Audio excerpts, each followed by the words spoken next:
Welcome to 1000 PS, welcome to Austria. This is the Galos Pass. It feels like home. It feels like home. It feels like home.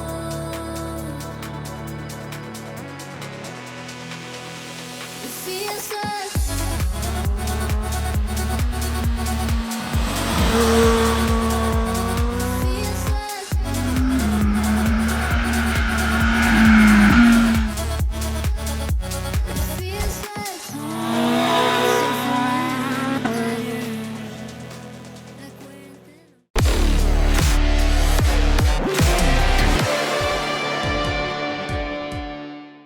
We're at about 1500 meters and we're here for the Newchurch Summit, which is happening this weekend. But what it has done is give us the opportunity to ride some amazing roads on some amazing bikes. Now what makes it a little bit different at 1000 PS is we get the opportunity to throw two bikes together that you wouldn't automatically put as competition. But in many ways, they're pretty similar. On my left is Suzuki GSX-S1000.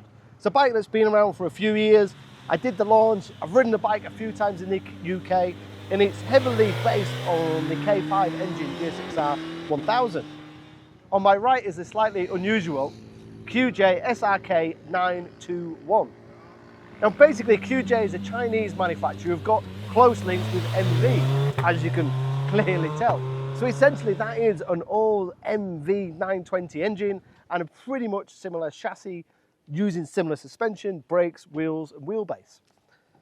In the UK, the Suzuki comes in at £11,000 near as damn it, and the QJ is 8,699 plus the on-road costs. So let's say 9,000, 11,000.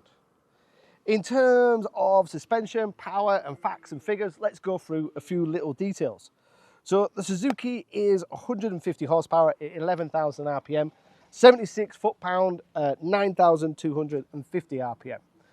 The QJ, 126 horsepower, 10,000 RPM, and 69 foot-pounds at 8,000 RPM. So we're a little bit down on power, we're a little bit down on torque compared to the Suzuki. The QJ is Marzocchi suspension, Brembo brakes, with 3 rider modes. The Suzuki is KYB, more simplistic suspension, 43 millimeters. Again, Brembo brakes, but the suspension is a little bit more basic. The QJ actually comes in a little bit heavier, 218.5 kilograms, 214 for the Suzuki. The technology is very, very different because the QJ from China comes with a 6-axis IMU. Now that means that all the rider aids like ABS, traction control, slide control and everything else is lean sensitive. Whereas Suzuki hasn't got that. So that's just conventional ABS, conventional traction control, 3 rider modes that they've called A, B and C. You can turn the traction up, you can turn the traction down, and you can turn it off. But it's pretty basic and pretty simplistic, and it's the old K5 motor. Where the QJ's got more technology, a more interesting dash.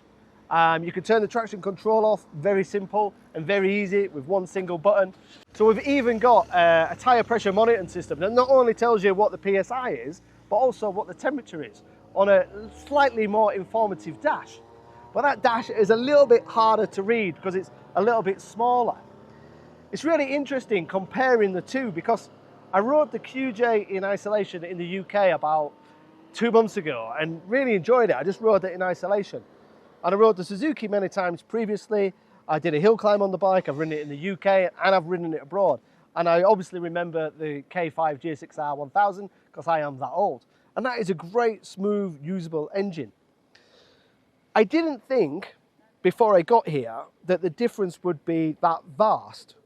And I thought that the QJ was a pretty good bike. It just was a little bit rough around the edges.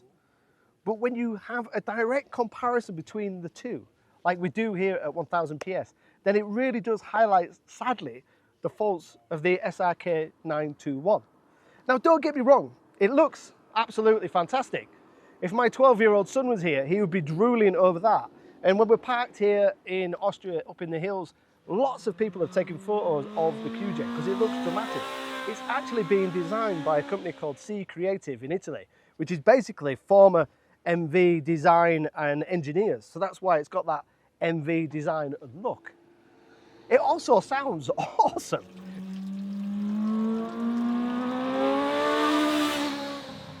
It's one of the best sounding bikes we've got here in our big fleet of bikes that we're testing here in Austria. The quickshifter is really snappy and really fast. It sounds like a race bike. When you go through the tunnels here in this beautiful path, it sounds awesome. You've got like this real, sounds like a race bike, looks like a race bike. Really, really attractive. And for many, it's the bike that they want on their screensaver. But then when you get to ride the bike, it feels like an old MV, because that MV was like 2010, 11, 12, the MV 950. And back then the fueling was a little bit harsh. It didn't have a lot of power low down and it was a bit revvy. The suspension was quite firm and quite stiff, and it felt very rigid. It wasn't like a bike you just jump on and it's easy going and let's go for a ride. And that's very much what the QJ is like. The fueling's a little bit sharp, it's a little bit too snappy. The suspension's a little bit too hard, it's too firm. The chassis feedback isn't there until you really push it and ride to the limit. You can change the modes that soften the fueling and make it a little bit easier, but strangely, you can't change the modes whilst you're riding. So here in these beautiful mountains, when you go through a tunnel and you get to the other side and it's raining, you have to stop, put it in rain mode and carry on, and vice versa when you come back. When you jump from the QJ to the Suzuki, there's a real big difference, despite that being based on the K5 GSX-S1000, which at the time was a phenomenal sports bike.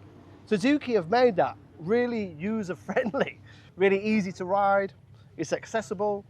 The switchgear is pretty simplistic, but it's straightforward, it's easy to use, it's easy to read, it's easy to ride. There's loads of torque, low down, it sounds great, smooth power delivery, great fueling, easy handling. It's a little bit weighty like the QJ, but everything's kind of designed to be easy going and forgiving. If you send it, it's still got plenty of power. We've still got 150 horsepower there or thereabouts, which is great power from superbike days of the early 2000s. And then jumping back to the QJ after the Suzuki, it's like getting on, it's just nowhere near as user-friendly as the Suzuki. It's much harsher, it's much more rigid, the fueling's more snappy, the clocks have got more information, but they're harder to read. The Suzuki is simplistic and easy. In terms of looks and style, I think it's the QJ. I personally don't like the headlights on the Suzuki. In terms of aggression, it's the QJ. In terms of sound, it's the QJ. In terms of price, it's the QJ. In terms of everything else, it's the Suzuki. The price difference is 9,000 compared to 11,000. So you're saving £2,000 if you go for the QJ over the Suzuki. For me, the QJ needs to be a little bit cheaper still. Normally when you get a QJ compared to the Japanese competition, you're saving 20%.